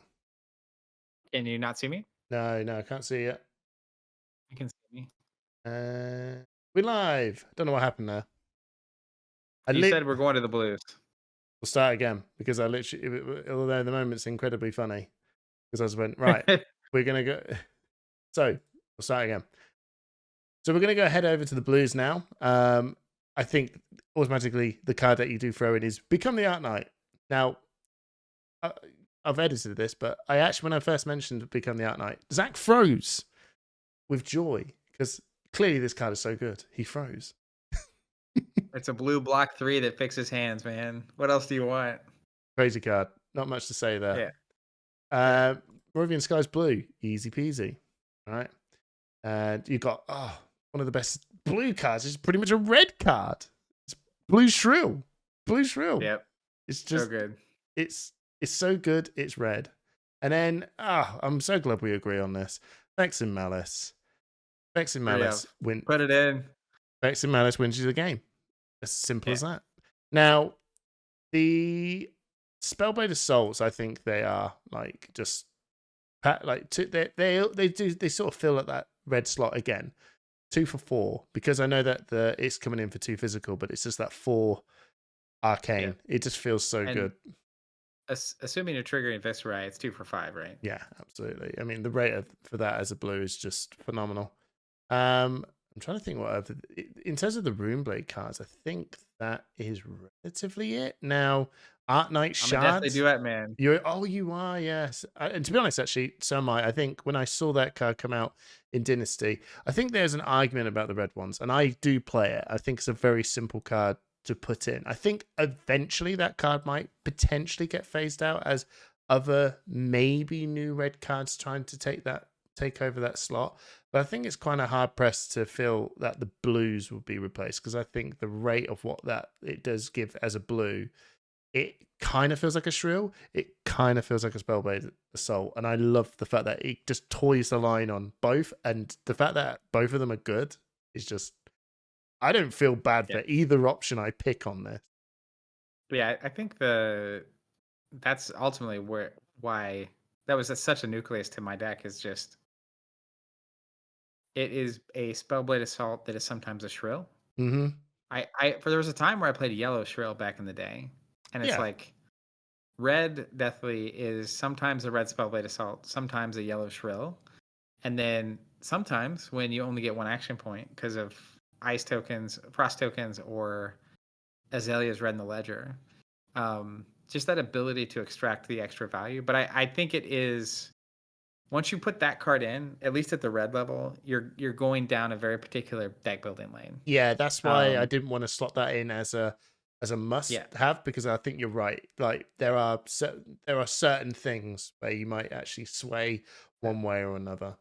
Some people might turn around and go, you know what, because of some reason ice is such a rough deal that you may want to cut down on the amount of twos you're running, and you may want to start yep, jostling with some of the ones, because actually having some ones in does open up another avenue of being able to extend in lots of different ways and actually having more resources to do more cool, fun stuff. But in terms of the blue world, that's pretty much, I yeah, think as a Runeblade core, solid. What about the Art Knight Shard?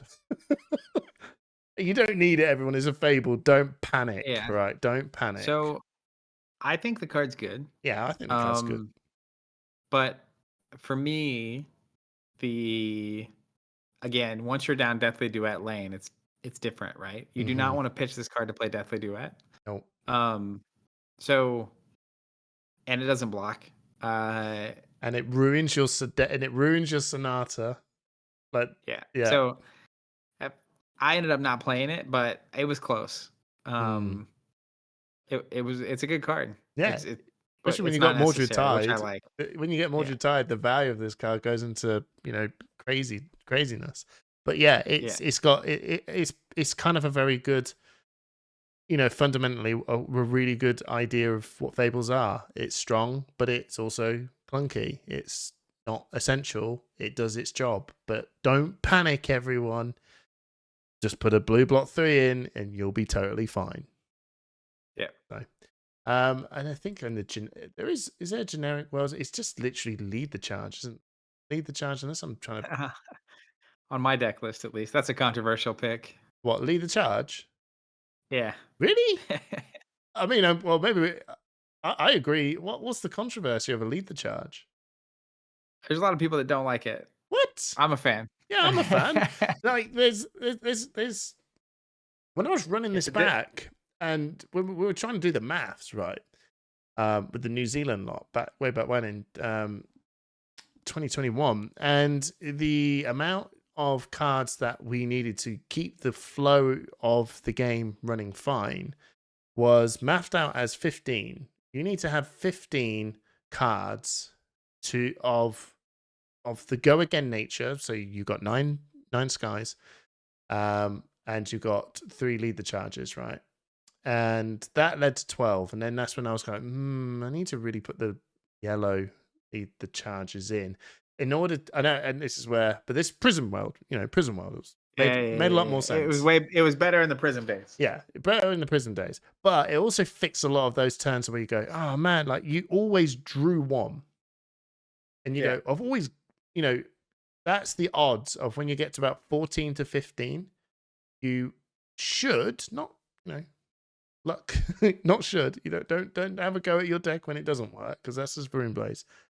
But you should be turning around going, the odds of me drawing one every turn is is a lot more consistent. And if it doesn't work, it's definitely going to work next turn, right? And then the second you got it, you go, cool, I'm good to go. So that was the premise and the basis I worked on. And I just don't think the deck will actually fly if you just had skies.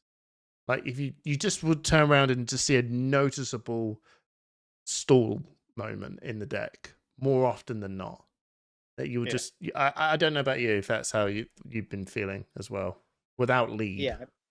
I mean, I think it depends on your aim. I Mm. can see the more defensive versions making the case that you don't need it Oh yeah, I agree because with that. you're trying to block out more and it only blocks 2. Um, and if you are good at being more defensive, you don't need the consistency as much because you're just comfortable on those blocking hands. But in my case, when you're aiming to end the game by turn 5 or 6, you need every hand to hit.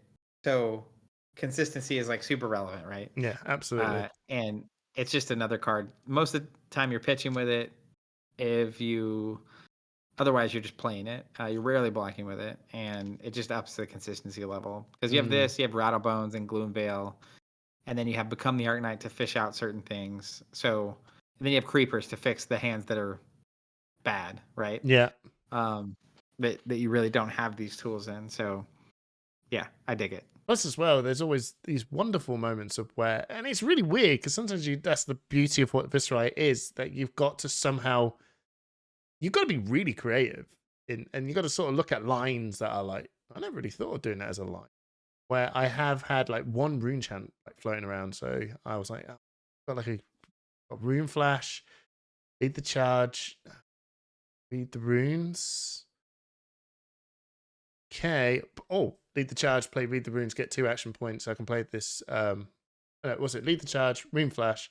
Now I can play read the runes off the bat, and then cool. Okay, that's probably just paid for. You know what I mean? You just suddenly go, Yeah. hey, here you go. You know, that's really cool. You know, it's not always you got to be a little bit creative with it. So that's I kind of like lead the charge in that moment. Plus as well, crud, you got cash in. You know, lead the charge, play cash in, get 2 action points. You might have a Yep. pretty jank ass turn, but at least then you can go, all right, cool. I'll just play one of these weird But it attacks. worked. Yeah, Yeah. I'll just come in with a shrill. I don't know how many resources you're going to pull out of this cash in, but you could just go, Yeah. cool. Have Yeah, a for sure. weird one for nothing. Take it. Do you want to take it? Okay, now I'm going to play my skies. Yeah. God, you thought that was the bad attack? No, this is the worst attack. Yeah, all those moments. Now I run in, and I noticed you didn't. Now I love, and it's not for every hero, but I love This Round's on Me. I love that deck, and that was actually one of the cards that I used to attack Lexi. That was my you like, dude. You giving me frailty? I'll give you frailty, right? I'll give you the frailty on this turn. When I'll make your bolt and shots garbo, right? And just making everything just that one more damage less progressively. You know they're just going to keep throwing at it. Yes, I am giving you an extra card, but to me, I feel like that in that moment, I'm actually giving myself a really good defense, a really good setup turn to actually just potentially fix a hand up as well later on. And then I can go, okay, yeah, I have given you more cards. You are going to defend at what I'm going to do. But seriously, bro, like I need tempo. You're not going to land like your endless arrow or your bolt and shots and all that. It's just, you will look at that turn and go,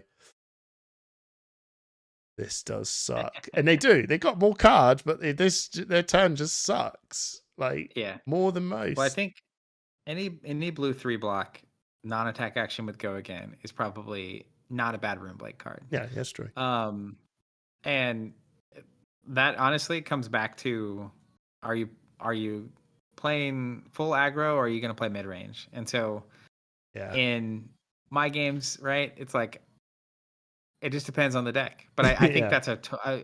that's a great choice if you're going to play a little more defensively. Yeah. That is a great way to slow down Lexi, and then it's really good into the ninjas. So I like that card a lot. I play it in Briar religiously for that reason. But she can also block for 4 with it sometimes, right? No, And she also by playing the first non-attack action, you're halfway to your go again condition. yeah. So I think it's a I love that card. Yeah. Very very very I much. think it works around with Ninja in a weird way as well. There's a lot of moments where you can go, yeah, you got a big hand, but like, you know, there's quite I think and at the end of the day, it just blocks for 3. You know, if you look at it and go, yeah, I'll block for 3. Yeah. And I think another card later on down the line, this is for anyone, and you could debate me on this. A lot of people are gonna say, you're nuts. Why are you bothering to look at this? But I think Burdens of the Past, the new card that's come out in Outsiders, is a card you're going to. I bought the 3 copies of. A lot of people say I wouldn't bother. There is a world. There is an OTK world where I will play all of my defense reactions. And when I have more than all my read the runes, all of that stuff in there, I'm going to play Burdens of the Past and pick myself. And I'm going to draw a card. Yep. I'm going to Yeah, I have love it. 4 copies of Gorg Time. Or if I'm in a pinch, yeah, I'm playing some stupid deck like Oldham or some tree Golden fatigue. or yeah, whatever. And then you're going to go, oh, I just need that moment. And then you go, there you go. Let's turn off all these cards. Yeah. I haven't tried it, but zero cost blue block 3. We Yeah. go again. Got to have some legs in the future. One of my good friends and teammates, Matt, was on Briar at Pro Tour. He did quite well. And he had, I think, 1 or 2 copies of this card in his deck. And it's mostly he would switch in from either this round's on me or this card. It's a blue, blocks 3, so with Briar it blocks 4 a lot of times. And then it's essentially his part of his anti-fatigue package into certain matches. But I really like it if you're playing the fatigue Viserai plan where you're building the rune chance. That makes a lot of sense. Like you have a bunch of D reacts, eventually you can pick yourself. Yeah. And when it's finally time to go off, it's like a nice card filter situation. Yeah, potentially. So that's just me for throwing that in there. So the blues, I think that's pretty much around it. And now we're going to get to the fun, spicy bit. And I think, unless we've got much crazy stuff to mention, go from there. Now you are the cash-in man. I'm gonna look at that, and I'm just gonna see your face sitting there. In fact, it's so close to you on my screen, it kind of does look like you. This guy's like, I need to look at that. Hold on, let me pull that card up. Obviously, not the hair and everything. Don't worry, you're much more better looking. But someone, Isn't that funny? Like I put your played face in this that. card so much, and like I could not have told you what this card looked like. Oh really? I reckon. Yeah, you could put your face in that and be like, yeah, I love it. Yeah, give me the alt art legend story. Let's do it. There we go. See, and you're the man of getting some alt art. So there you go. You got it. You got to put your face in there. So cash in. If they made one of our promos an alt art cash in, you got it. You got to have some words. That would be killer. I would be so happy. Now, you've explained extensively what you think about that card. Now, can I throw you an alternative? Can I throw you in Time of Finder? Time of Finder. Let me tell you my thoughts on this card in Viserai. Yeah. I think I hate this card in Viserai. What? I think it is. So the 2 of the players on the team that were playing Viserai were Ian and my brother Tim. Mm-hmm. And my brother Tim has forever been a Viserai Toma Findel guy. Like he would use it in the defense turn. Yep, or even if you have to creepers it in on your turn, rarely you get to draw the cards and gain the life and like filtering and stuff. I don't know. I hate this card in Viserai. I love this card. This card to me is this is my moment card when I turn around and go, okay, so block 3 against Lexi or any aggro hero.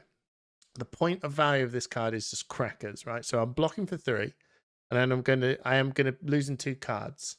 I've got to pitch creepers, play this, gain 4 health, replenish my hand. That's a 7-point lead straight away there. And then they're going, Christ, you have now just gained 4 more health and block. You know what I mean? That's the value of that, and bringing that tempo back moment into your hand. It's just crushing.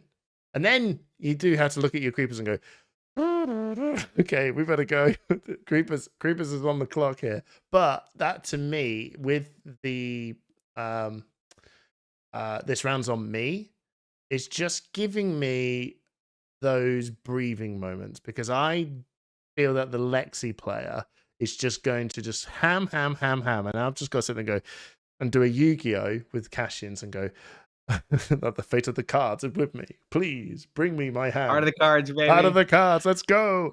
Where's me? I feel like when I have these moments, I can kind of go in waves. I'm like a wave sort of Viserai dude, where I come in and go, big hit, and we're going to slow it. And, okay, my hand's going to go, so I've got some room to slow down a bit. Tome of Finder, gain some health, got some health back. Okay, and then big hit again. That's me.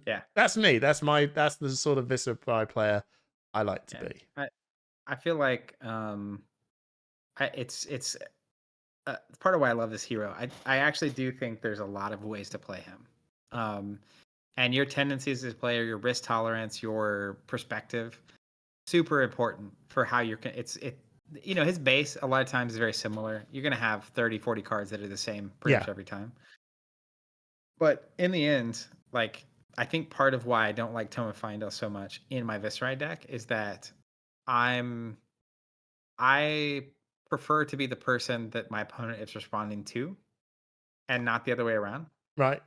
And so even in this case, right? If the hands I hate the worst in Viserai is when you have the tempo and then you draw the hand that is better at defense. Because there are moments Yeah. like the sooner you get your opponent to now, like if they don't block the turn correctly, you might kill them.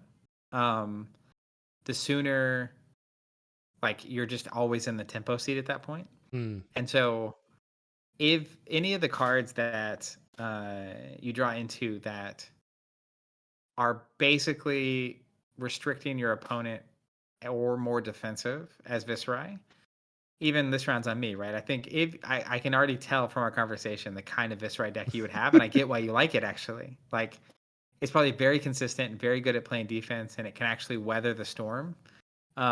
Where my whole approach was like, let's just avoid the storm, right? I'm gonna beat you on turn 4, Lexi, Yeah. so that I don't ever have to play around the thing. And sometimes you just lose. But what I found is like the more defensive I got, I was winning some games, but the win rate, it's like the all gas aggro cash in situation. It's like there are games that your deck probably wins that my deck loses. But I also found that the games that I was winning most of the time, I was I was basically losing the games I was losing anyway. And then I was starting to steal games that I would never have had a chance to do if I was Yeah. like slow rolling it. Yeah. I think one of my very good testing buddies told me this. He said, if you take out Crown of Dominion, and I think it's summarizing what you're saying. If you take out Crown of Dominion, you're more consistent, but you're less competitive. Yeah. And I was like, yeah, Oof. Felt that one in your soul. yeah, yeah. I was like, yeah, because you said you just need that's the game, isn't it? The game, you need to just turn and go, sorry, bro, that's unfair. And yeah, in your bad matchups, you might as well just high roll the hell out of them because it's not going to get any better anyway. And for me, I'm trying to sit there and go, but I am trying to, I suppose, really with all my armor and my health gain and my minuses, no defense reactions. I don't play any defense reaction when I'm playing up against Lexi. I'm just simply going my. I don't know. I'm trying to maximize and using the creepers and the this round's on me into making moment and basically just doing what Viserai is very good at doing. Let the arcane do the work. Just let the arcane do all the work for you. The physical damage has got the on hit, and they're just never going to block that arcane in ever. And then you just see their life slowly drip down. They can't deal with everything, and then you just go out and do what we are both doing, which is the big turns. We're trying to do the big turns. You're trying to race the big turns, and I'm trying to sort of Slowly I set it don't up. I don't want Lexi to go, okay, 3 of kind into Endless Arrow, into Rain Razors, into another one, into another one, into and I was like, well, I've lost the game. I just straight up just lost the game. I can't block any of this stuff. Kind of means it's fair. I don't have cash in. It's just over. And there's moments where when I play that, and that happens with my deck. It happens straight away with my deck. It feels like you're playing up against Bravo. Crippling dominate, crippling crush into dominated Spain. You're like, well, as I said, I'm just dead. There's nothing I can do in this moment. And that's the point, that's the Viserai in me that goes, but I just want one go. I want one go with this. Maybe I'm playing your deck wrong. Maybe I'm just trying to envision what you're trying to do through the way I've tried to play. Does that make sense? Like maybe I'm Sure. Maybe Yeah. I'm just not putting on the gas enough. Maybe I'm a conservative cash-in player. Maybe I'm trying to leverage mid-play turns into a deck that just goes, no. No, Yeah, slow I mean, down. Go. I think that's not unlikely. And you know, the thing I was telling everyone that I've been talking to about this, whether it's on the stream or in Discord or people asking questions, is like I'm I'm very risk tolerant. So You roll that dice. I'm willing to take the bet, right? And I don't feel bad if I lose because, the dice didn't come up my way. Um, Mm. but I don't think you can play my version of the deck scared. Or and like you have to know there are times when you have to be conservative or you have to it just depends on the situation. Like I remember Yeah. there was one round where Hamilton and Tim were behind me watching, and after we got done, Hamilton was like, "Hey, I think on this turn there was a better line." He was explaining Always. it to me. I think that's the Um, Viserai world, isn't it? Someone always goes, yeah, That's not the line, bro. That's not the line. It's always yeah, would become the art knight. It's not the yeah, line." and it totally, yeah. Argonite and Rattlebones is like, oh my god, my head's spinning. Yeah. But in talking to two of them after, it's like his line produced more damage, but my line ended with Become the Argonite in my arsenal. And the reason I did it is because I had like a 15-point health lead at the time. Hmm. And so I could have put on the gas. But ultimately, at that moment, it was I've got the lead. The only way I lose is if I brick. And you And you so, gotta think a turn ahead. yeah, and You got Become to the. put a brick Yep. saver in the And it, arsenal. it actually sat in the arsenal for 2 turns before I used it. Mm, And then the turn I used it on, if I hadn't had it, I do like 6 damage instead of doing like 18. that's And so brilliant. That's actually super fat. Like, I think that's probably you're doing the same thing that I do as well, where you look at your play turns and you have to go, cool, I could just splurge right now. But I think you should probably just put that card into next turn because your next turn is probably gonna be garbage, and you got to look at everything of my next yeah, turn is garbage, so I have to yeah. do But what I do and put this as a saver. And then when you look at it, you go, "Hooray! I'm so clever! yeah. I knew And this." I think it's context, right? It's just contextual because if I don't have a 15-point lead, I think I'm taking the risks, Yeah. right? Because that's how even when the game is early, it's like 38 to 37.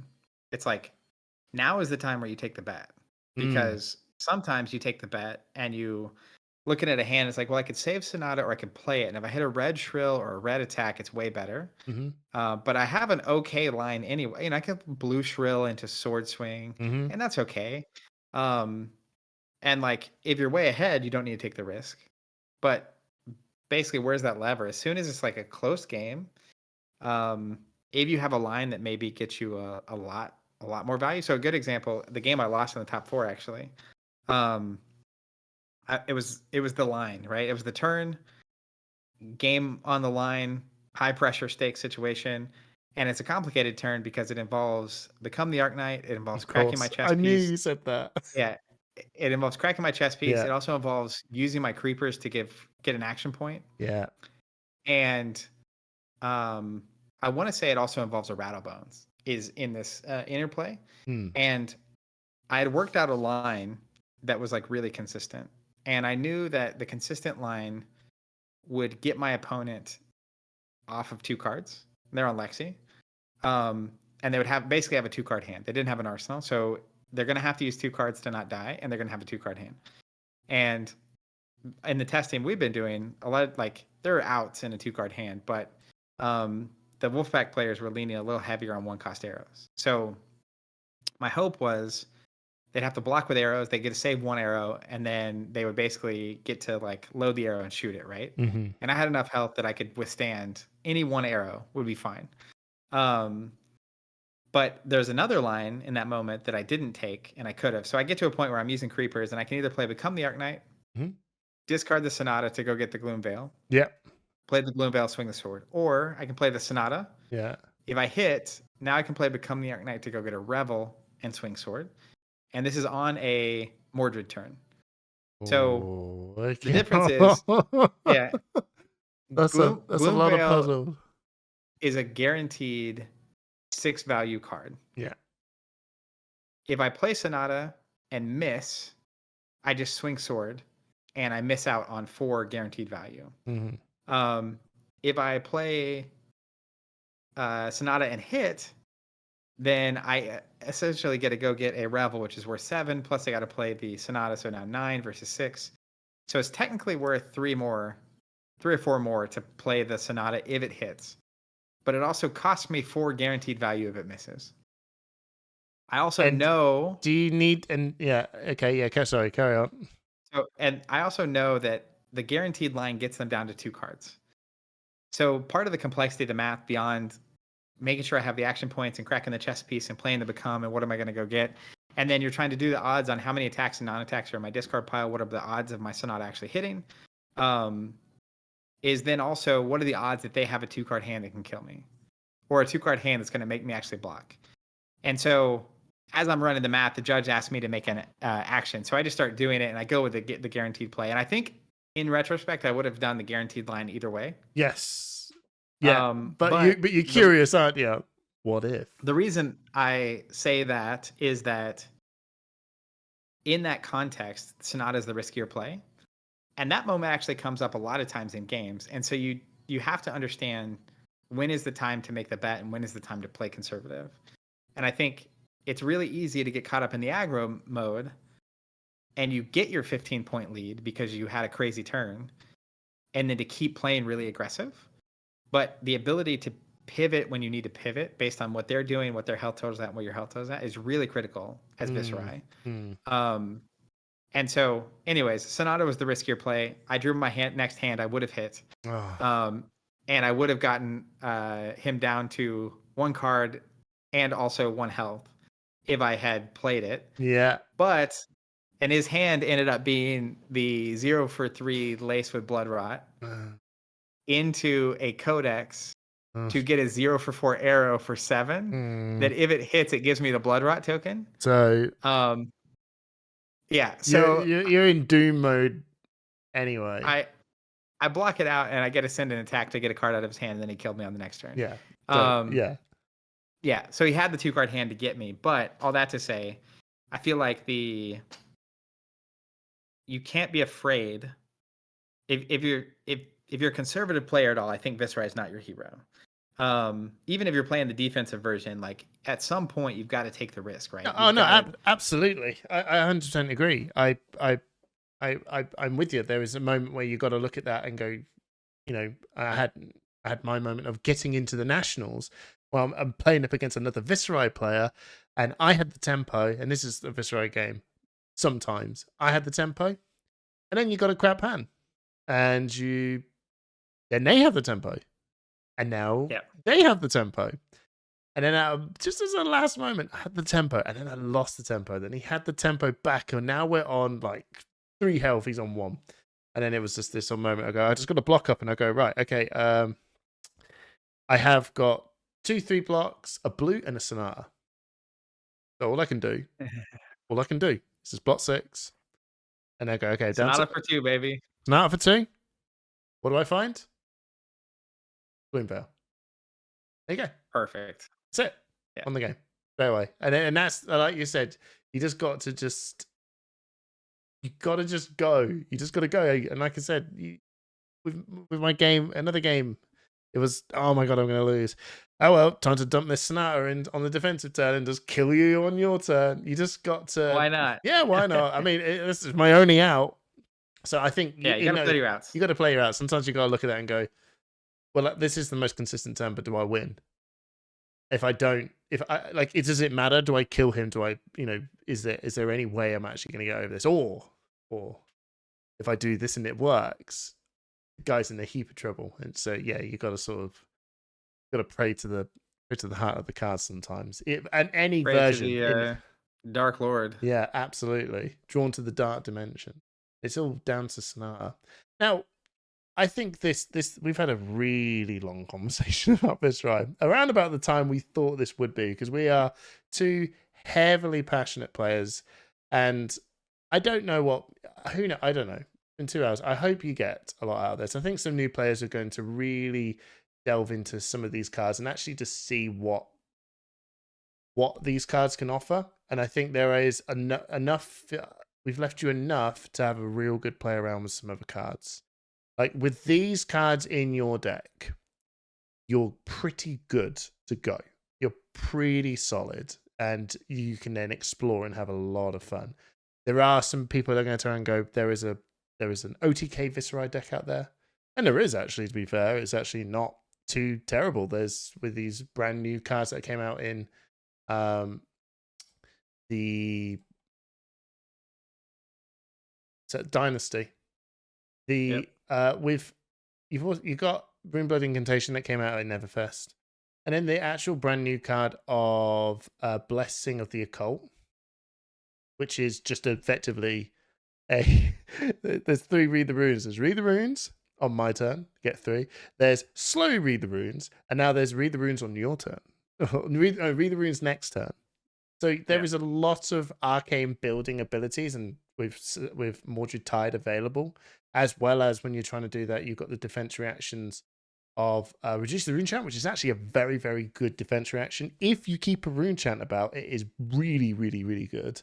But if you're playing Rosetta, don't bother with it, in my opinion, because you just never have a Rune Chant, and it's just way too inconsistent. But if you're going to be building these big Rune Chant turns, Reduce the Rune Chant is crackers. It's just crazy good. It just amplifies that up. And yes, I have used Creepers to play Mordred Tide because I was in a pinch to just slam that last lot of stuff. So I went, oh, Mordred Tide, I'll block with the Creepers. Mordred Tide in my turn. Reduce the Rune Chant. Reduce the Rune Chant. Viserai says it's a card. I've just blocked up. I'm going to get loads and loads of stuff. And I just went, sod it. Here you go. Have 40 Rune Chants. Got him. Yeah, they were just like, no. No, I had I think it was like a 9th blade in Arsenal or something ridiculous. So, yeah, have fun. Have a play around. Amplify the Art Night as well. Loads of stuff. Literally, loads and loads of stuff. That's my sort of let's wrap it up there moment. Yeah, sorry. Also, sorry, Art Night Ascendancy.